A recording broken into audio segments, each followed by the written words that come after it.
Galiza Libre quixemos entrevistar a Francisco Rodríguez porque acaba de publicar este ano este libro que teño aquí, que é unha etapa estelar e conflictiva de Galiza, e que nos parece interesantísimo para descubrirmos a nosa Idade Media. Francisco Rodríguez non lle fai falta prácticamente presentación, é unha desas figuras do noso país que se non existise, como canda moitas outras da súa xeración, Galiza sería radicalmente diferente a como é neste momento. É un estudioso da nosa historia, da nosa literatura, doutor en literatura, catedrático de literatura tamén, e ademais fixo un traballo extraordinario no estudo de Rosalía de Castro, por exemplo, fixe a primeira tese en Galiza sobre Rosalía de Castro, publicou ainda hai pouco un libro, hai 10 anos ou así, un libro sobre ela tamén, estranxeira na súa patria, tamén abranxeu o seu traballo figuras como Curros Enríquez, é o autor de libros tan que marcaron tanto a comprensión do noso idioma, da nosa sociedade, como o conflito lingüístico e ideoloxía na Galiza. Hola Paco, moitas grazas por facernos caso e por deixarte arrastrar ata aquí. Bueno, grazas a vos que dades unha oportunidade de que nos podamos expresar, non?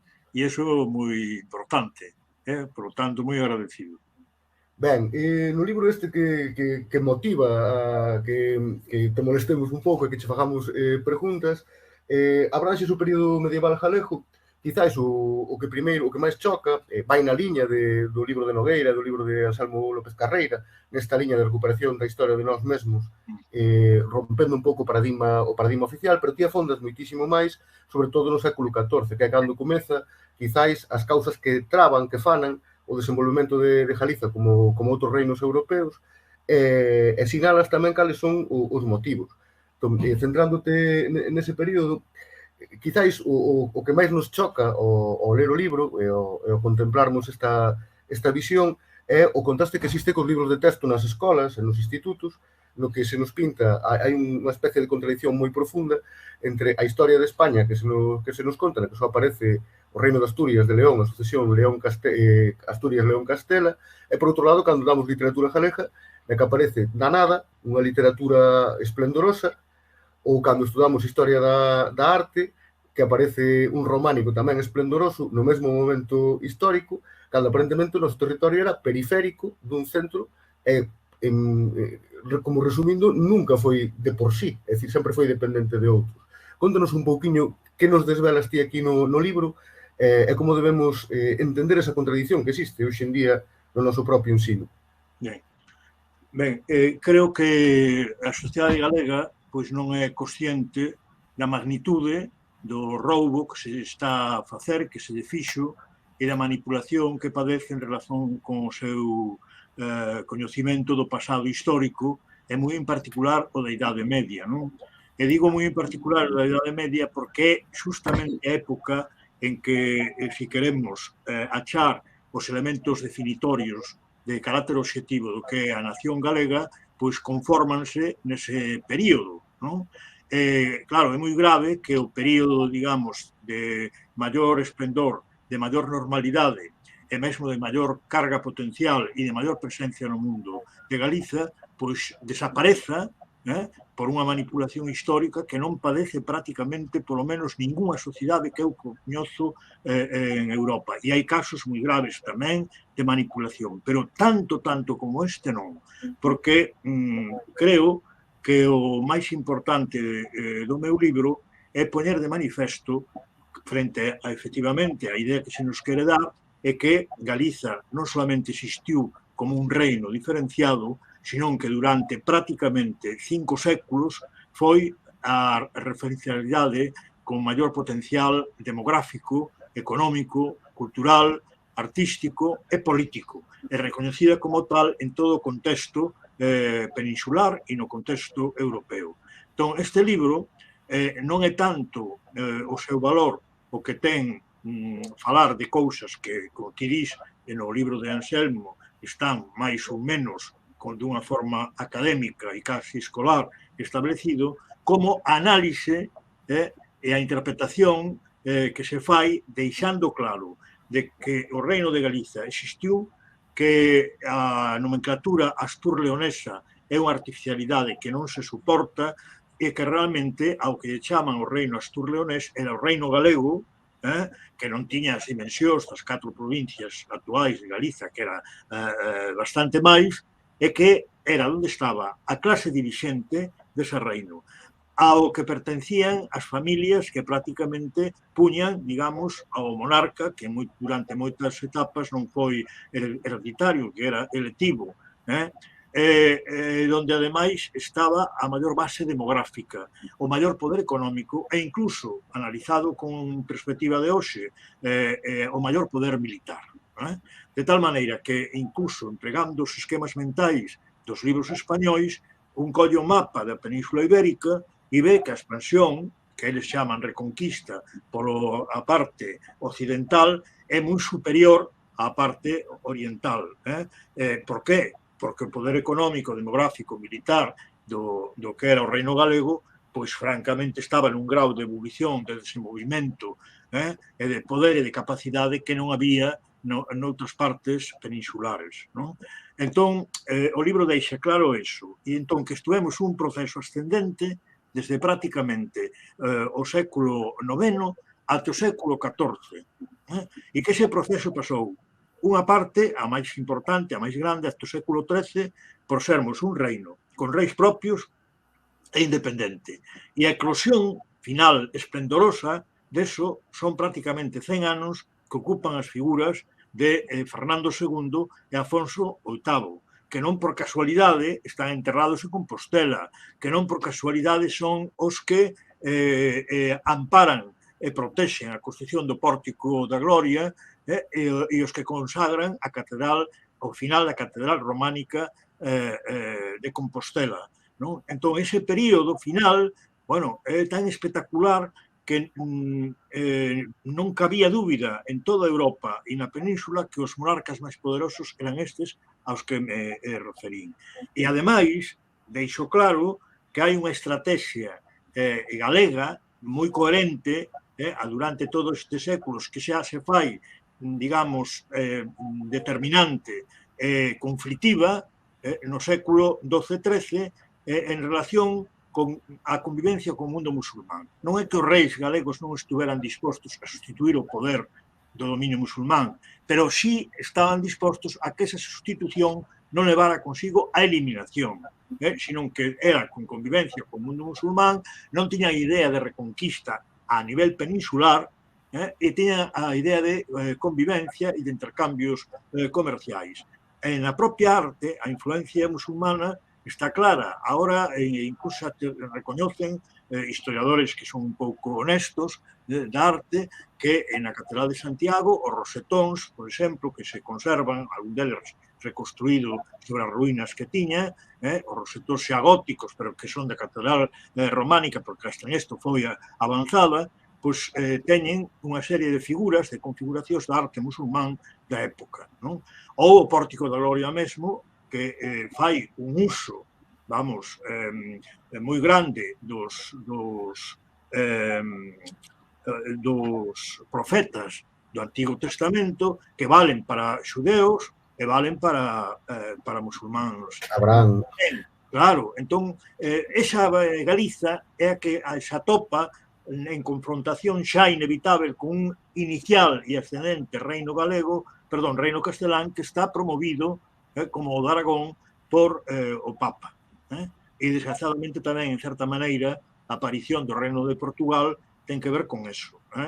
Sobre iso tamén se quería preguntar. Claro, sí, bueno, pregunta. Unha das cousas así moi interesantes tamén que fornece o teu libro é a comprensión das relacións galego-portuguesas nese momento non como unha fronteira dun Estado-nación moderno, senón como un reino medieval. É dicir, o anacronismo este que se produce normalmente, separouse Portugal, pois ala, xa non sabemos nada deles máis. Claro, entón, cando lemos no teu libro vemos as relacións interfamiliares e de vasalaxe, é que hai unha continuidade absoluta por moito que teñan reis diferentes. Exacto, é que vamos ver, esa aparición do Reino de Portugal inicialmente foi moi artificiosa. e consentida, ademais, consentida porque as familias de clase dirixente pensaron que non era, que era un fenómeno non grave, porque iban a estar perfectamente ensambladas unhas con outras, eran relacións de intimidade e que non afectaban, ademais, a ruptura da convivencia nin a establecimento dunha fronteira, porque as relacións vasaláticas eran moito máis permeáveis a seren moduladas de forma que non estouparan nunca conflitos graves. Non? Por lo tanto, non hai fronteira definida, pero tampouco hai clases sociais que se movan exclusivamente a quen e outras alén do miño. Non hai esa ruptura, non hai a ruptura lingüística, non hai a ruptura cultural. E hai, eso sí, a estrategia de, a través de políticas matrimoniais, volver outra vez a reunificación. Eso foi o que fixeron extraordinariamente ben Fernando II e Afonso VIII. Pero, claro, se se continuara por esa liña, a unificación volvía. O que aconteceu é que aí ven a cuña que se mete por parte da estrategia castelán, volvo a repetir, apoiada tamén polo Papa.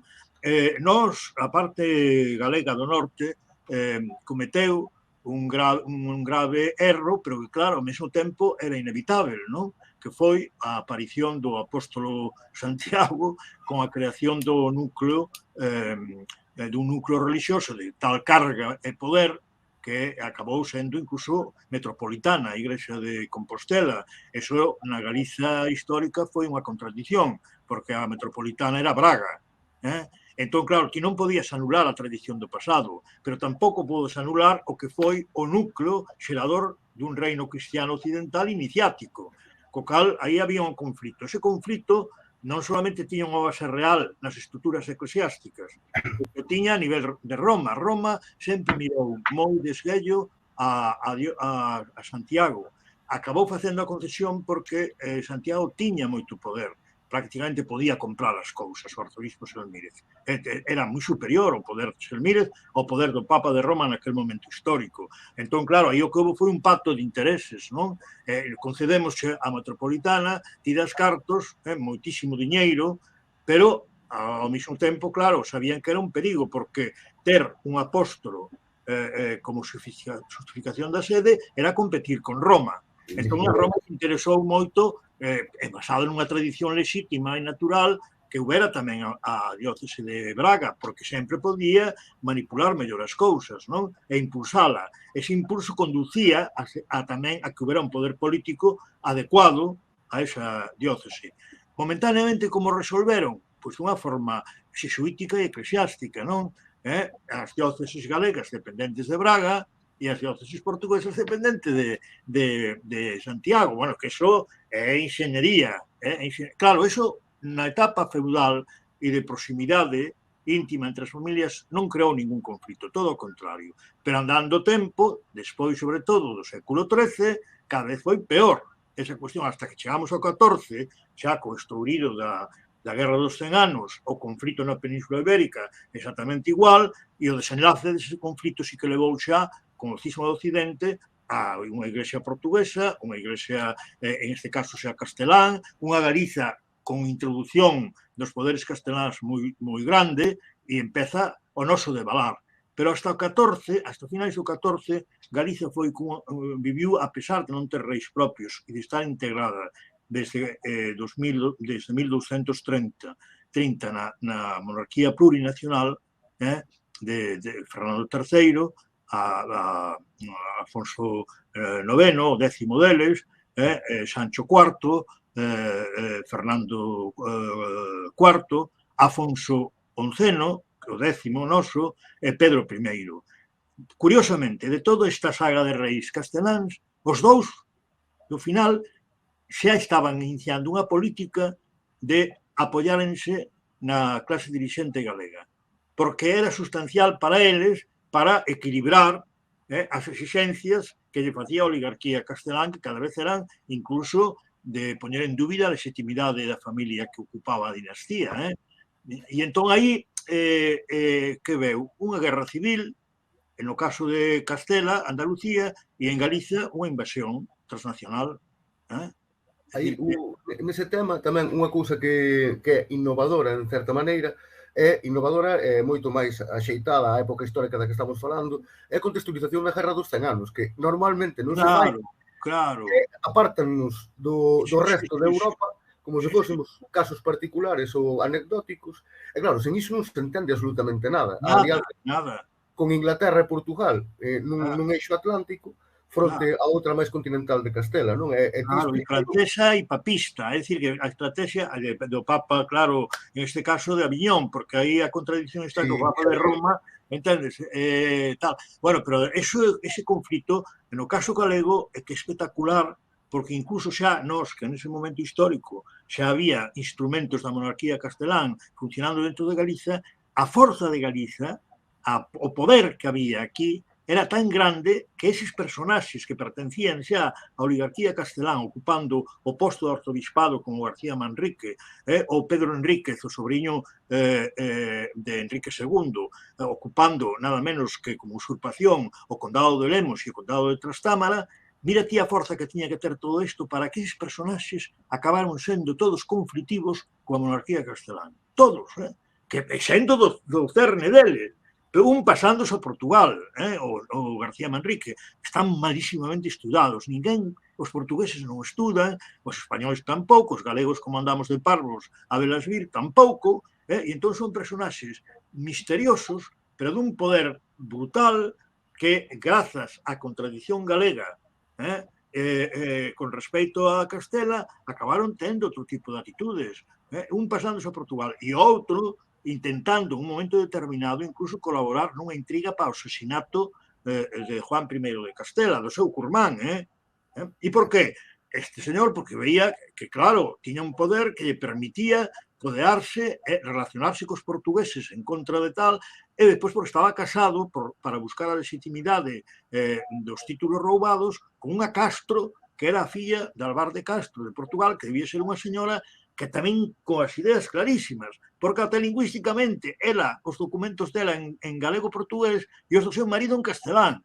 Pero é increíble, isto, cando xa estamos nunha dinámica en un devalar, e deixoulle ese pouso a familia, porque os condes de Lemos, despois son 16, aínda que son membros destacados da oligarquía imperial, siguen tendo unha rareza e unha conflitividade con respecto á monarquía hispánica, non? E sendo conscientes de que o seu valor depende do poder que teñen no país de orixe, non? De feito, en 1486, cando loitan polo Bierzo, os reis católicos retiran as tropas de Granada para enviarlos Claro, contra o conde de Lemos, non?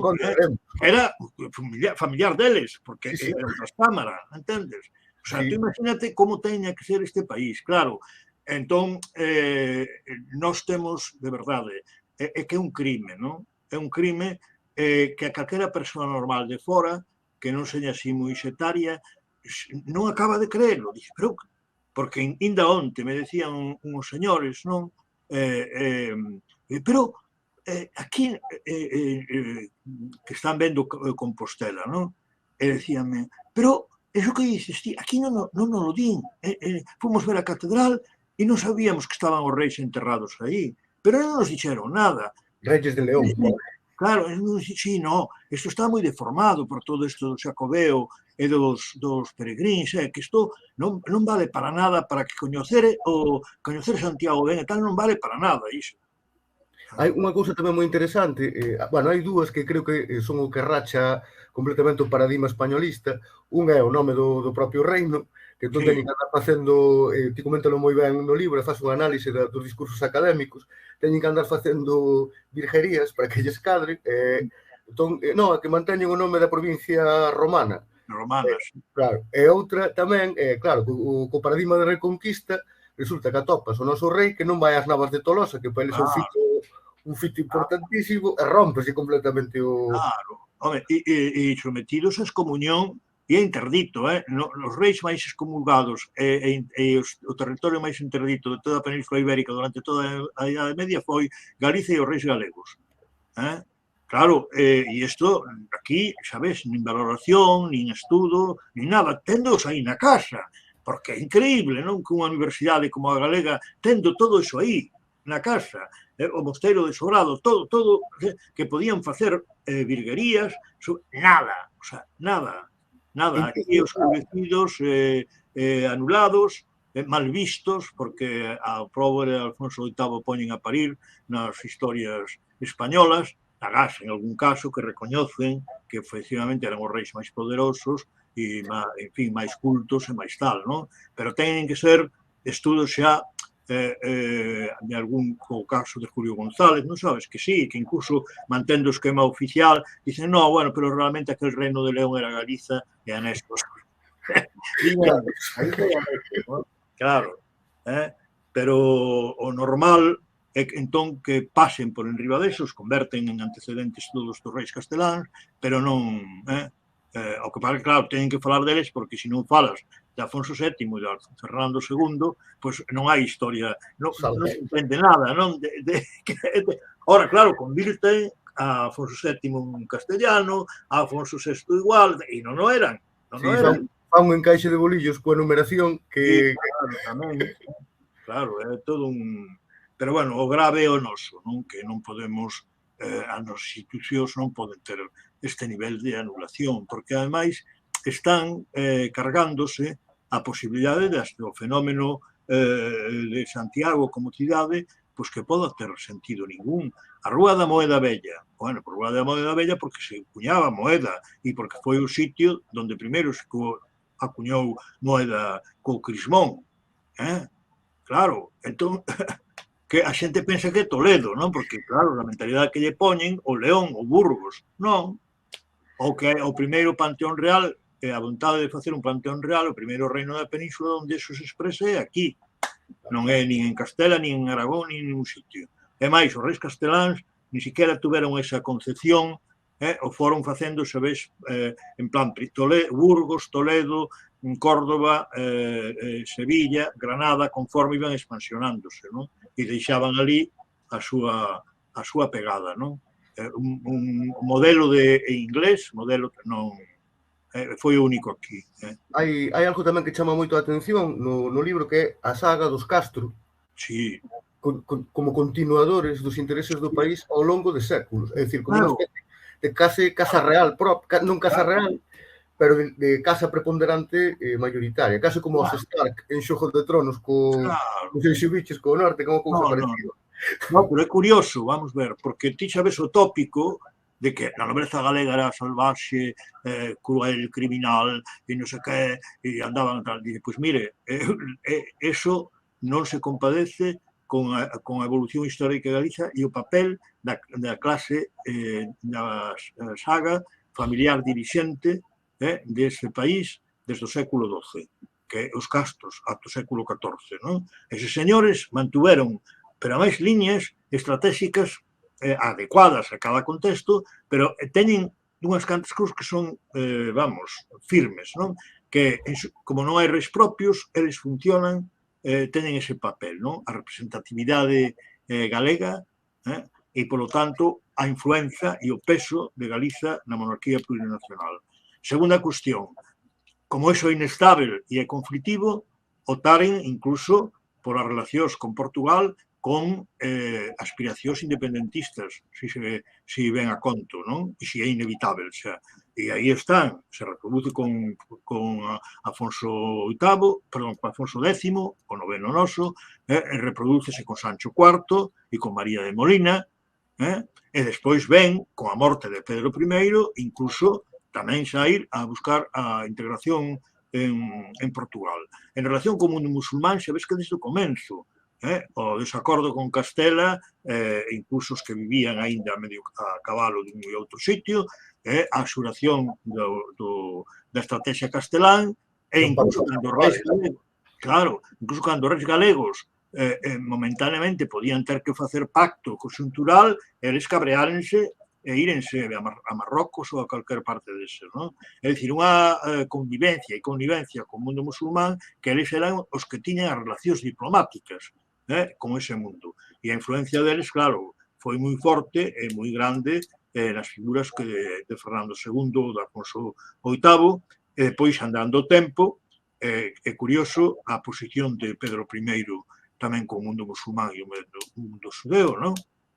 E iso todo é o que representan os Castro. E incluso depois o esforzo hasta chegar á morte ou ao exilio, a seren embargados todos os seus bens, en fin, que, carai, querer depois reducir a historia de Galiza a non sei que dos irmandiños, pois mire, parece moi ben, pero non é así, Esa é a Galiza xa atomizada, a Galiza que xa está de todos contra todos, en certa maneira, porque non hai unha estrategia definida, incluso quen defende algún, excepto dos casos que acabaron, además, xa biches no cadalso, un degolado, outro seguramente envenenado ou peor, claro, os seus descendentes como mantuveron pero claro, son xa casos máis residuais, xa teñen dentro o enemigo, non? Sí, sempre se nos fala da do 15, da Galiza do 15. Claro, É porque un fenómeno raro. Queren mostrar o rebumbio todo, non? Pero o rebumbio, mire, ten causa, é que ten causa. Xa é unha Galiza que teñen desde dentro, xa teñen os elementos claves, a monarquía castelán para poder xugar, con alianza de uns contra outros para destruirlos, depois ao revés, destruirse os que apoyaches. É dicir, é unha estrategia, e además con estranxeiros xa dentro, con poder. López de Mendoza non era calquera cousa, os Fonseca non eran calquera cousa. Eran sevillanos, creo, ao principio. Os Fonseca, que creo que eran andaluces ao principio. Sí, claro que eran. Outra cousa superinteresante que vin no teu libro é cando respondes as críticas do mundo académico que vive totalmente sometido ao paradigma español e ainda por riba fai crítica, aproveitando a súa autoridade, a calquera disidencia. Cando citas os traballos de Idade Media que existen feitos en Galiza, é clamoroso. Prácticamente non hai un estudo un pouco centrado no país. A maior parte están feitos desde fora da universidade. Sí, claro. É que vamos ver, o que hai aquí é todo fora, claro, porque no 19, pues, Murguía e Biceto e López Ferreiro, incluso, bueno, o caso de López Ferreiro é moi curioso, non? Porque, claro, é unha historia erudita, de acceso a un arquivo que solamente el tiña o privilexio de poder utilizar. Entón, bueno, pues esa historia medieval empezou a ser usada máis fora que dentro, para domo súa, claro, pero máis antes que se utilizase aquí na universidade, non? É dicir, que aquí o prurito mimético, a subordinación chega tanto que non se decatan do que teñen dentro ou incluso o critican, pero critican dunha maneira despiadada, dunha maneira absurda, non? De feito, eu xa non é o primeiro rapaz que estudou historia que me conta que con conflitos graves co profesor porque burlárense deles por citar a Biceto en un traballo, ou outro comprando un libro, o libro este outro día ali na Festa da Patria, non? Un rapaz que era profesor de historia, que eu non coñecía, ademais, pero estaba mirando o libro, así, tal, e estaba dicindo, se metes aquí con Hermelindo, vou non comprar, porque me fixo pasar putas, por citar que non sei que dixeme tal. Anselmo, por citar a Anselmo. Non te preocupes, eu compro que ainda hai máis. Hai partes moi interesantes nesse sentido. Non, é que son demasiado. Bueno, a lectura de Hermelindo Portela de a Historia Compostelá é que é de Xulgado de Guardia. Porque onde pon o reino de Galiza, LRQR que é o reino de León. É que xa, hai que non me máis onde ir. Tamén falas de Carlos Barros, cando el intenta desmontar o que el chama mitos do nacionalismo. Esa parte adoreina, ainda que non ten moito que ver co resto do libro, pero está centrada en como funciona o mundo académico aquí, e a presunta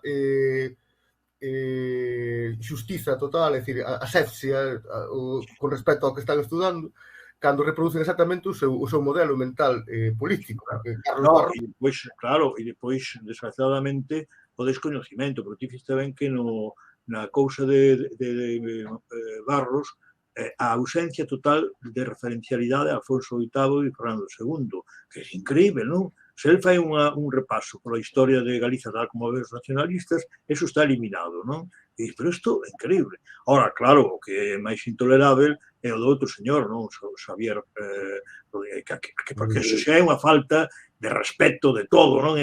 Dices, pero oiga, vostede é un académico, un señor tal, como emprega esta linguaxe, esta cousa tan desaforada, estas afirmacións tan ideolóxico-políticas, vostede que pasa?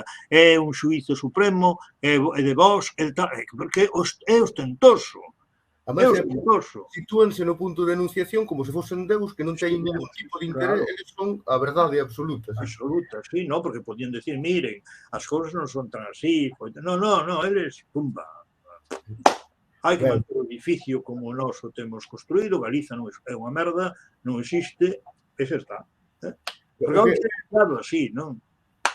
O que é moi interesante tamén é como son capaces de, e xa acabo, fagoche a última pregunta para non quitarche máis tempo, a capacidade de trasladar a idea de España, que é unha idea bastante recente, proxetada incluso en Roma, é dicir, traela claro, sin ningún tipo de pudor, pero desde o mundo académico, é increíble. Claro, é que ademais, bueno, eso chegase, sabes, como na documentación medieval a veces se utiliza Hispania, Hispanorum e todo eso, eles o que fan é cargan eso cos contidos semánticos e as connotacións actuais e xa está, e non se decatan que é un termo xeográfico. Pero ainda no século XV os portugueses, na historia, en Fernando López, eso vese moi ben, se consideran españois. Claro, pero consideran españois porque forman parte do espacio xeográfico. Dicía que sempre utiliza, pon ese exemplo. Claro, non é outra cousa, pero ele xa, o inicio de España, hai 3.000 anos, bueno, ben. Outra, xa para rematar, outra parte moi interesante nos artigos que estiveche facendo últimamente é o século XIX, que tamén temos un paradigma así como medio evolutivo aplicado así mecánicamente aquí, que eu creo que non cadra para nada. Comentamos que nos vimos físicamente, non ten sentido, dicir que primeiro eran culturais, despois queren que son unha provincia ou unha región, despois van tal, cando les textos de Faraldo ou de Murguía, está dicindo que somos unha nación. Claro, pero vamos a ver, aí hai un defecto de base que é de raíz ideolóxico-política, non? E é que eles non contan xa con a realidade, que iso é o primeiro que tedes que facer para facer historia, de que Galiza no século XIX tiña prácticamente o 12% da poboación de toda España. É dicir, despois de Andalucía, isto era o que tiña máis poboación. Os que tiñan, falando hoxe en plata, poderíamos dicir que tamén un peso, non solamente demográfico, sino económico, moi grande para o resto da monarquía hispánica. O único que non tiña, e iso é a crise que empeza a notarse moito, non cualla, non solamente non cualla unha clase dirixente burguesa, sino que ademais a xente que se promove maioritariamente é ao servizo da burocracia do Estado español.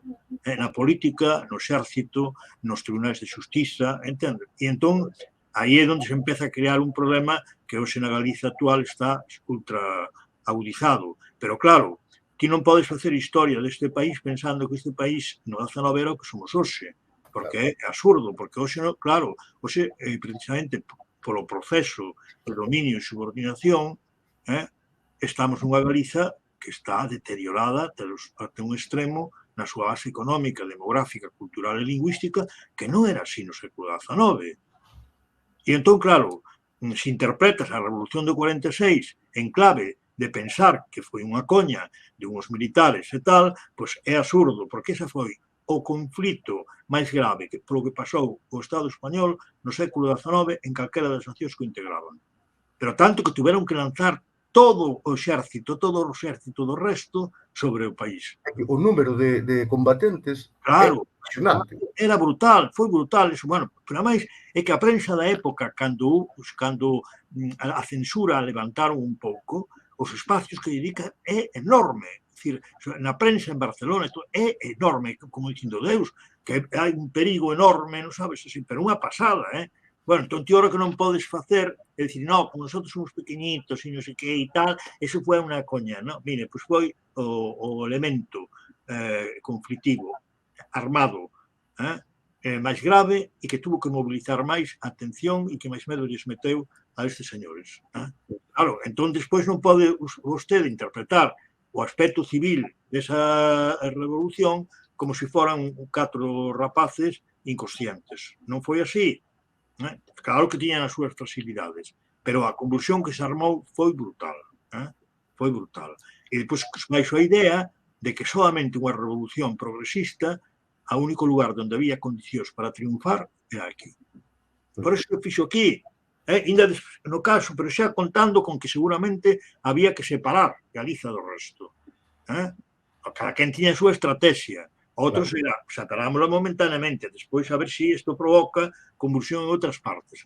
Pero a idea era esa. O sea, non se fai aquí porque estuveran loucos. Está aquí porque era o único lugar onde tiñan capacidade revolucionaria para incluso os sectores militares, por a poboación civil tamén, que eso se lograse. Con a idea de que estaba aí Portugal, de que todo eso estaba aí.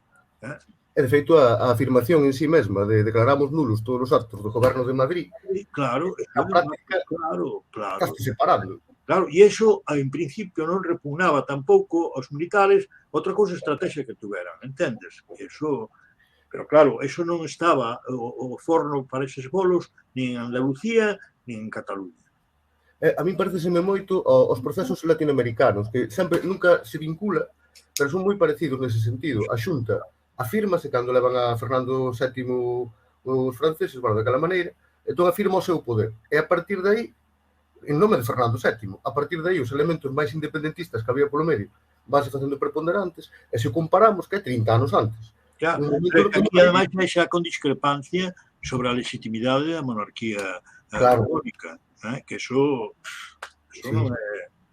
Ben, a figura de Faraldo, sin ter en conta toda a represión que veu en riba e tal, e claro, eso é absurdo, porque eso claro que tuvo secuelas e consecuencias despois tamén na forma de actuar el. De feito, sabes que nunca pudo entrar por Galicia cando conseguiu volver, pero eso formaba parte xa do esquema. Se usted quere volver, ten que ser nestas condicións. Outra cousa que me chamou a atención lendo o libro de Barreiro, este mítico, no que basean todo agora, era que bombardean Lugo ao día seguinte de fusilar en Carral os militares e aparece como unha nota a rodapé.